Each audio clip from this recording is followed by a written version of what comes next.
Você está entrando num porão misterioso. Será o porão de um palco de um velho teatro? Você está assustado, não sabe como veio parar aqui. Quando você vê a banheira, você acha que descobriu onde está. São os restos de um velho bordel da Lapa, de que você ouviu falar, para onde fantasmas psicopatas de velhas prostitutas, polacas e francesas, atraem homens de barba. Você pega um livro, escolhe um.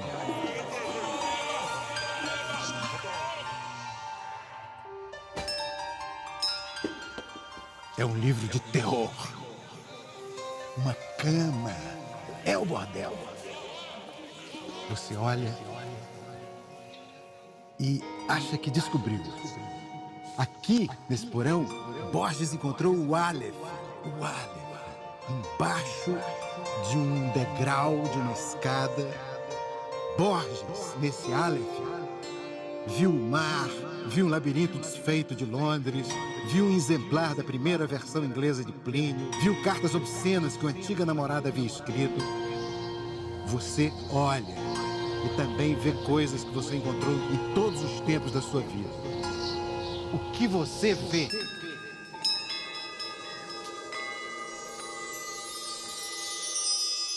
Uma espiral. Onde você está aqui, você vai dando voltas, vai dando voltas, vai dando voltas. E você vai buscando alguma espécie de elevação.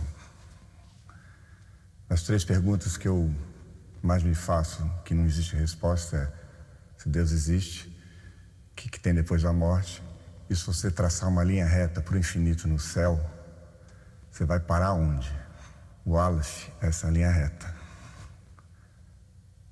Então, o que eu vejo, na verdade, é que talvez esteja alguém me vendo. E talvez esse alguém seja eu mesmo. Dramática, plástica, cênica, cônica, cúbica, toda arte esdrúxula. Eu amanheço Poética, apócrifa. pensando em Eu canto a arte elástica. Mauro Mendonça, filho. Grande Maurinho. Eu quis me vingar, entendeu? Por isso que eu fiquei te dirigindo. A minha vingança, Maurinho, é meio em termos, ou seja, porque você faz TV e eu faço anti-TV. Não. Mas, cara, você dirige teatro, televisão. E a sua televisão, Maninho, eu queria começar conversando sobre isso. Você está usando nos seus trabalhos, foi assim no Dupla Identidade, foi assim no Verdades Secretas, uma linguagem muito próxima do cinema. A televisão, que é do cinema e do teatro, principalmente do teatro, né? Assim, que é neto do teatro, é filha do cinema e é primo do rádio, né? Foi o filho mais novo de tudo isso, né? Sempre se inspirou em tudo isso. Sempre se inspirou. Todo mundo que faz televisão via os filmes e tentava, de uma certa forma, com aqueles poucos recursos tecnológicos que tinha, TV ao vivo, né, com câmeras pesadas, assim, todo mundo tentava se aproximar dos filmes, entendeu? Em Hollywood também, no estúdio System de Hollywood, as câmeras também eram pesadas, os movimentos eram um pouco mais parados, quando tinha aqueles diretores, grandes diretores, como né, Hitchcock, entendeu? E Orson Welles, assim, tinha mais novidades, assim, Mankiewicz, entendeu? John Ford, aí tinha bem mais coisas, assim, mas Hollywood era uma indústria que, entendeu, que vinha com suas câmeras pesadas, então todo mundo sempre se inspirou no cinema, mas as linguagens sempre foram, de uma certa forma, muito diferentes, acredito eu, até alguns 10 anos atrás, onde todo mundo começou, assim, onde o audiovisual virou uma salada, um samba do crioulo doido, entendeu? E onde as diferenças cada vez foram ficando menores, assim, entendeu? Então, assim, a diferença hoje em dia de linguagem é muito mais de quem está vendo. Quando você pega que eu vou para uma sala de cinema e vou para aquela tela enorme que você tá, entendeu assim? E aí realmente aquilo é um êxtase, entendeu assim? E aí eu vou para lá porque eu quero ver que aquele mundo gigante lá na minha frente me invada, entendeu? A televisão está na sua casa, entendeu assim? A televisão faz parte da vida das pessoas, entendeu assim? E principalmente aqui no Brasil, né? A gente tem uma relação com televisão muito forte, não só de como espectador, mas como de... A gente faz uma boa televisão, né? E faz uma boa anti-televisão. Mas acho que houve, assim, dos últimos 10 anos para cá, com essa coisa do seriado, entendeu assim? Aí as linguagens começaram a se aproximar cada vez mais, entendeu assim? É claro que é uma coisa, acho que Domingos sempre fala, isso os cineastas todos, do que significa o tamanho da tela. Hoje em dia as pessoas veem cinema em casa também. A minha filha, ela se formou agora também tenho uma filha de 27 anos, a Vitória.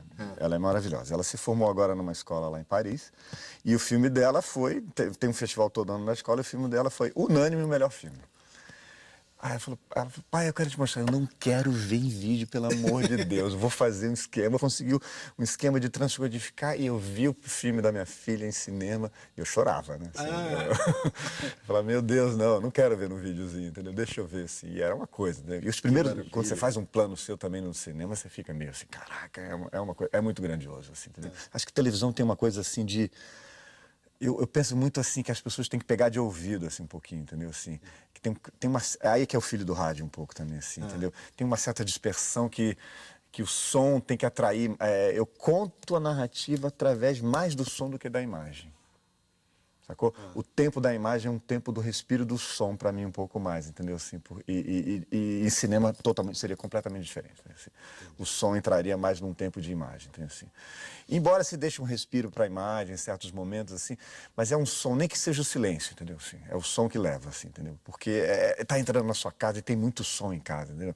Na sala de cinema, se alguém fala alguma coisa, você faz, entendeu? São outras percepções, entendeu? Televisão é uma barulheira, tem um cara... A televisão é basicamente um bom futebol, né? Um bom telejornal, na medida do possível, da isenção possível, e basicamente uma telenovela, né? E isso é um gênero que no Brasil é enraizado, entendeu? É um fenômeno, né? É que nem Cuba, né? Cuba, a gente é amado em Cuba, né? Né? Nossa Senhora, as pessoas reconhecem. Eu estava no hotel, eu era muito mais reconhecido pelo meu nome, pelo meu trabalho lá do que aqui, entendeu? A camareira falou, não, você é o realizador de tal trabalho, eu gosto muito, eles são loucos pra gente, assim. E o pessoal trabalha lá ouvindo radionovela direto, né? É a coisa da novela, eu não sei, é uma latinidade, é uma coisa mais da intensidade, não sei explicar, entendeu? Alguma coisa com sangue latino e que ora descamba para um certo mau gosto, por uma coisa muito emotiva demais. A gente é um povo emotivo, a gente chora, o time da gente chora em cobrança de pênalti, né? Porra. E aí, entendeu? Chora em hino, né? Tem uma certa coisa disso assim, e tem uma certa força nisso assim também. Assim. Eu acho que também existe a razão e a frieza em certas horas, principalmente em esporte.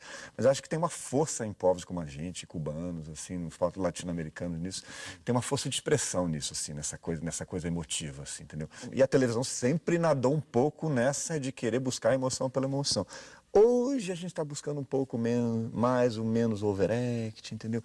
Uma emoção um pouco mais, num tom mais baixo, descobrindo outras camadas da alma humana que não estejam só nessa coisa melodramática. Aí que nessa que a gente está tentando evoluir para uma coisa assim, para outros lugares, entendeu? Assim. Quando eu falei da influência da relação sua com o cinema, não é só pela imagem, pelos seus planos bonitos, por tudo, mas por esse trabalho de um ator, né? Que não fica representando a emoção. Aqui é para ser triste, aqui é para ser alegre, aqui é para... Exatamente. Não fica representando a emoção. A emoção é consequência da ação.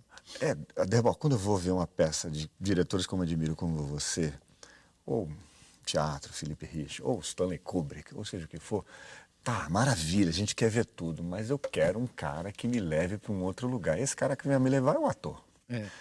Se não tem um cara que pega aquilo e transforma em humano, acaba virando nada, né? Sacou? Pois é, e aí me leva para te falar da sua história com o teatro. Quer dizer, todas essas coisas que falei da televisão, a meu ver, devem muito à sua convivência com o teatro, os espetáculos que você fez, o Canto Russo, no Retrovisor, o A Megera Domada. Ou seja, você é um cara de teatro, também de teatro. Então, fiz curso de teatro também, assim, entendeu? E eu tenho muito mais vivência de infância, de coxia, do que de estúdio de televisão, assim. Né? E nas coxias eu ficava, eu via o mesmo espetáculo sob vários ângulos diferentes, assim, entendeu? Assim, aí via ali, eu também via o ator saindo, se trocando, eu ficava curioso, assim. Aí eu via espetáculos proibidos, assim, porque tinha censura, né? A gente era moleque, meus irmãos, a gente ficava lá na cabine de luz, assim, e começava lá, a gente ficava lá escondidão, entendeu? Assim, não, hoje tem censor, não pode ver, se esconde, se esconde. E a gente ficava lá, porque tinha censor, né? Que ia ver, né? E eu via os espetáculos que o papai e a mamãe faziam, proibidos assim. Mauro Mendonça e Rosa Maria Murtinho. E você viu os espetáculos via dele? todos os espetáculos. E havia outros também, assim, de amigos também, assim. Mas, assim, a gente ia em turnê, né? Era uma delícia, assim. Então, eu tenho o meu berço é muito mais o teatro do que a televisão, assim, entendeu? Assim, e cinema eu nunca fiz, né? Pois é, vai fazer já. Exatamente. Mas a minha formação eu fui editor de televisão e ao mesmo tempo fazia curso de teatro. Talvez seja a melhor formação de um cara de audiovisual possível, entendeu? Porque na montagem você vê tudo. E depois fui assistente de direção, assim. E no teatro você tá com o ator, você também vê tudo, entendeu? Principalmente o que você não tá vendo com os olhos.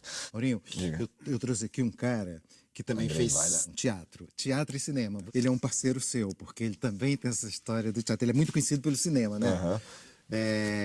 Belíssimo diretor. Belíssimo diretor. Mas polonês amante de teatro, né? Pra variar. Eles começam fazendo teatro. Tem uma história dele aqui que eu adoro, cara. Ele estava dirigindo os processos do Dostoiévski no teatro. E aí tinha num ensaio, um dos atores tinha que fazer uma cena em que ele passava mal. Entendeu? Ele chegava assim numa poltrona, num sofá, e aí apoiava, passava mal. Era a cena. Aí ele passava mal, estava. Aí o Vaida estava na plateia. E aí o ator começou a fazer e começou a passar mal fazendo a cena. Aí o Vaida parou a peça, subiu, disse, chama o médico, ele está passando mal mesmo. Aí o cara deitou, chamaram o médico, ele estava mesmo passando mal. Ele foi levar e tal, ele passou bem. Aí perguntaram a ele, por que você acha? Por que você descobriu, cara? O cara está fazendo a cena. Por que você descobriu que ele estava mesmo passando mal? Ele disse, porque ele estava fazendo tão mal. Se interpretando, estava melhor. Então, ele diz uma coisa que eu acho legal, que assim, ele estava fazendo mal para o teatro, porque ele estava com um tipo de naturalidade, que o teatro é natural e a televisão é natural, mas a naturalidade do teatro é diferente. Na televisão, no cinema, você faz a tua cena e o diretor, a câmera, tudo busca lá e joga. Aqui no teatro não tem. Então, ele sentiu falta de alguma coisa, ou seja, se ele mesmo diz, esse comportamento não era teatral, nada tinha transposto, não era o natural do teatro, que ele disse. Ele limitava a morte numa aparência enganosa, em vez de lhe dar uma forma. E se ele estivesse filmando, o cara tinha morrido. Ele tinha gostado. Hoje em dia tem muita coisa assim, a vida real se confunde muito com as dramaturgias hoje em dia, né? Assim, talvez seja o maior inimigo das dramaturgias, um pouco das narrativas, seja a própria vida real, assim, onde que era lá era fonte, de repente a fonte passou a virar dramaturgia também, entendeu? As histórias que a gente vê são muito mais impactantes do que as histórias que a gente conta, assim, entendeu? A vida é muito imperfeita e é um filme tosco, é um filme mal editado, né? Mas as pessoas são fascinadas, assim, pelas essas coisas, assim, pela superexposição, o culto à celebridade, entendeu? E isso gera muito mais impacto saber de uma fofoca do que de uma poesia, de uma dramaturgia, entendeu? Assim, é um tempo esquisito, assim, a internet é um negócio muito agressivo, né? Você tem a vidraça, você tem a pedra, mas a mão que joga a pedra na vidraça vem de um escuro. Então vem com uma violência, é tanta agressão, é tanta porrada. São os tempos de hoje, assim, né? Vou lembrar agora de uma cena sua, que não se sabe se você foi lá e documentou ou se você filmou com atores e tal, que é uma cena sua de Cracolândia. É tudo filmado. Tudo filmado. Tudo filmado. Inclusive no Rio de Janeiro, não é nem em São Paulo. Mas a gente foi a campo, A gente foi na Cracolândia, que é uma realidade, entendeu, do Brasil, da miséria, entendeu, assim, dos grandes centros urbanos do Brasil, principalmente São Paulo e Rio e outras cidades também. Mas são almas muito detonadas, muito corrompidas. E isso me bateu uma compaixão gigante por aquilo dali. Eu falei, cara, preciso fazer alguma coisa que as pessoas entendam que viciado não é marginal, viciado é doente, entendeu? Assim, principalmente numa droga como essa, entendeu? E aí fui buscar um caminho, me espelhei um pouco em Sebastião Salgado, né? Aquele filme maravilhoso dele, a obra dele. Temos que interromper o programa. Os marcianos invadem a Terra. Orson Welles mandou os marcianos embora. Volta o programa. Deixa eu te perguntar uma coisa que você um dia me disse. Você já conseguiu aquela maquininha que você disse que queria fabricar, ou ter, ou comprar? Uma maquininha que você ia registrando quantas vezes os atores te faziam uma pergunta? Era uma opção de perguntas que os atores te fazem. Recorrente. Perguntas recorrentes. E que você apertava. Aqui no fim do dia você ia ver assim, 1318. Quantas perguntas a gente responde? Não é só ator não, né?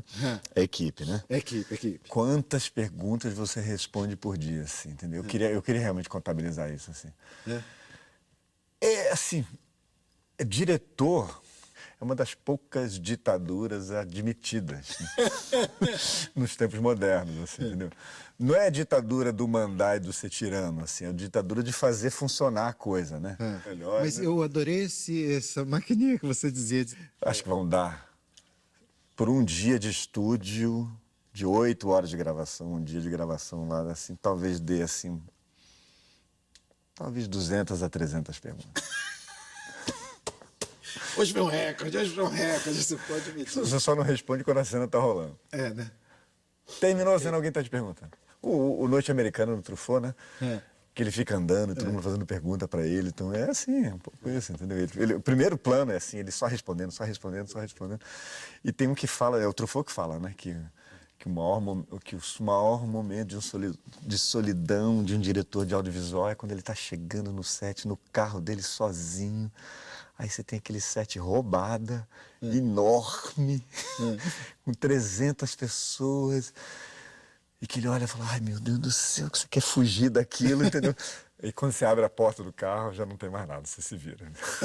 Mas daquele segundo que você está chegando no set ali, que você olha aquela roubada que você vai ter que encarar, é o maior momento de solidão de um diretor. Né? E o Seinfeld fala a mesma coisa assim, minhas férias são a seguinte, não tem nada a ver com o diretor.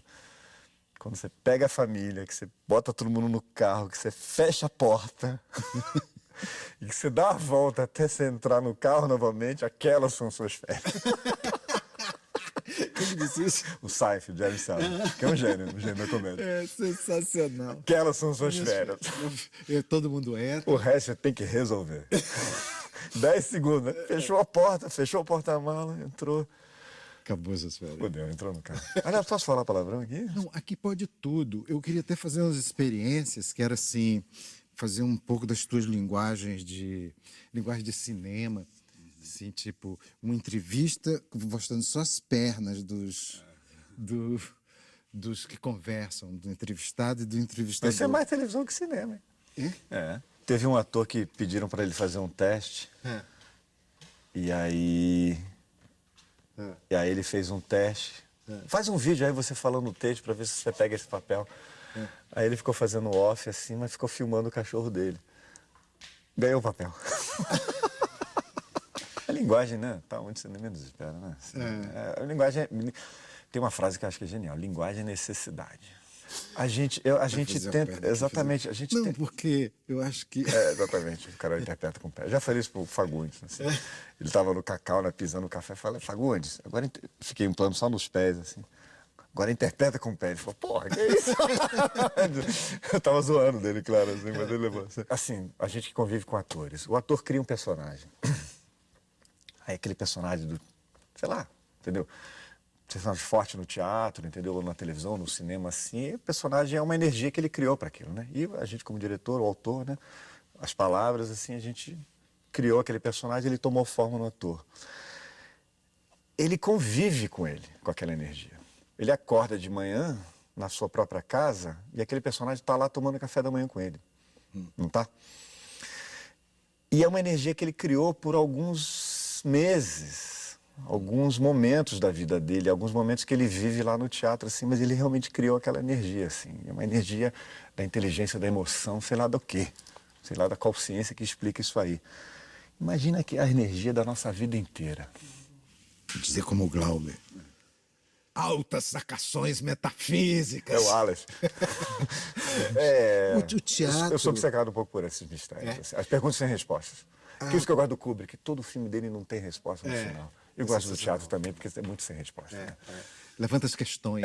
As questões. Eu era um moleque que criava muitas histórias, assim, entendeu? Assim, e às vezes a sensação que eu continuo fazendo a mesma coisa. Eu inventava muitos mundos, assim, entendeu? E não só com isso, com música também. Eu e meus irmãos, a gente ficava os moleques tocando rock progressivo, né? Yes, Pink Floyd, Genesis, assim, entendeu? Assim, e a gente ficava com os teclados, assim, viajando, que estava tocando. Com a música eu tenho também isso, uma coisa assim, de mundos, assim. A música me leva a um lugar, assim. Eu toco um pouquinho, assim, entendeu? A música... Você toca o quê? Eu toco violão, guitarra e um pouquinho de piano, assim, entendeu? Eu solto a voz, assim, mas toco de farra, de amigo, assim, não sou nada. Você devia ter trazido um violão para você tocar aqui. Aqui é o lugar certo. Antes televisão, você tocava o seu violão e dava um equilíbrio. A gente está procurando a linguagem da televisão, a gente não sabe qual é. Rapaz, mas se alguém me chamasse para tocar, assim, numa banda e viajar, eu largava tudo, cara. Eu largava tudo, assim, entendeu? Eu toco direitinho, assim, entendeu? Mas faltou alguém chegar assim e reconhecer ali. Oh, tem um talento. Chega me dizer, cara, não trouxe o violão. Ficava devendo. Um dia eu vou fazer uma... Eu sou meio roqueiro, assim, também. Não sei, mas aqui cabe, que era bom. Cabe, né? Tudo bem, tudo certo. Eu tenho a cara de metaleiro mesmo. Tem uma palheta? Posso ver. Caraca.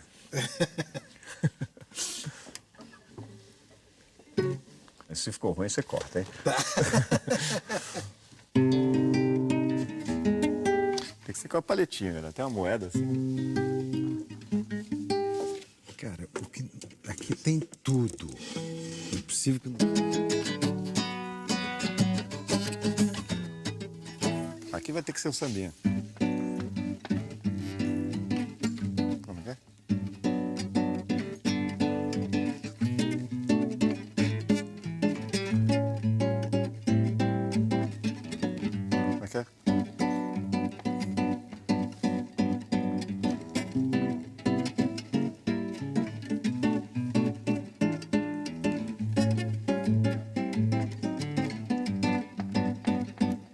Baiana que entra no samba só fica parada, não canta, não samba, não vale nada, não sabe deixar a mocidade louca.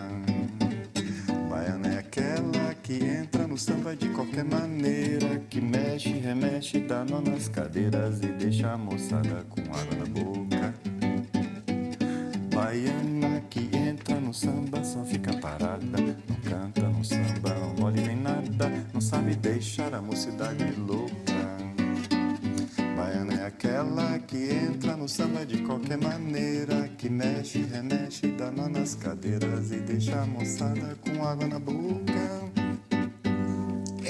Sambinha. Esse Dinara aqui é um sambinha. Mas de rock mesmo é... Filho!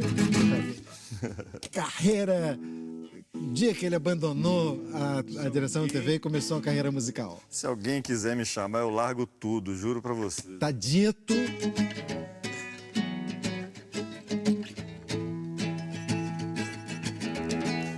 Agora é rock and roll. Vou te apresentar uma roqueira agora, que é minha editora. Que ela tem uma banda de rock. Pra me chamar. Então eu queria que você desse uma olhada naquela primeira cena e consertasse, desse uma pré-editada. Tirar as caras na estrada, né? Você me falou pra só fazer uma vez. Já teve cenas suas que eu já fiz, pedi pra você vir 11 vezes. Foi só uma. Eu tô dirigindo e o ator tá fazendo. Você vê que ator legal, né? Ele segura bem até aí. Até a hora da banheira ele segura bem. Depois acho que dá pra dar um salto. Dá pra dar um salto? Jogando... Até achar o livro, Do né? começo até achar o livro tá valendo. O que achou o livro já podia pular pra cama direto. O que você acha? Um aberto, né? Uma aberta... Deixa eu ver se eu tenho uma melhor do que essa aqui. Corte contínuo é sempre bom, né? O cara já tá lá, né? Já dá um corte maneiríssimo. Daqui... Peraí. Com a câmera na mão. É legal que é uma outra linguagem, né? Dá um mistério, né? É, porque deu salto, né? Salto. Você não precisa ver que tem no mostrar meio, é de novo? imaginação treina. Você dá uma editada no teu áudio pra não ficar com tantas pausas. Até parece que já Tá cortou que direto, sumiu. saiu de quadro, ó. Dá até daí se quiser. Agora eu vou dar uma sugestão, mas vai uma sugestão não é nem de montagem assim, uma sugestão mais de montagem do programa, assim. Do seu Aleph, enquanto você tá falando? É. Quer que eu vou lá? Se quiser, vai lá. Canastra. Eu li o Aleph com 14 anos. Não, cara, tudo é tudo, né? Então, eu vejo, na verdade, talvez seja alguém me vendo. E talvez esse alguém seja eu mesmo. Se você cortar aqui. Botar o começo do programa até ali. Até aqui, cortou aqui. E de É, eu repente você mesmo. usa isso aqui pra terminar. Hoje já cientistas dizem que o conceito da morte é uma ilusão. Que a morte é que a vida é totalmente um movimento de passagem. E que a propagação da mente, a energia criada pela mente é a grande construção da natureza e da matéria. No Aleph eu me vejo. Ao contrário, no Aleph eu estou sendo observado por mim mesmo.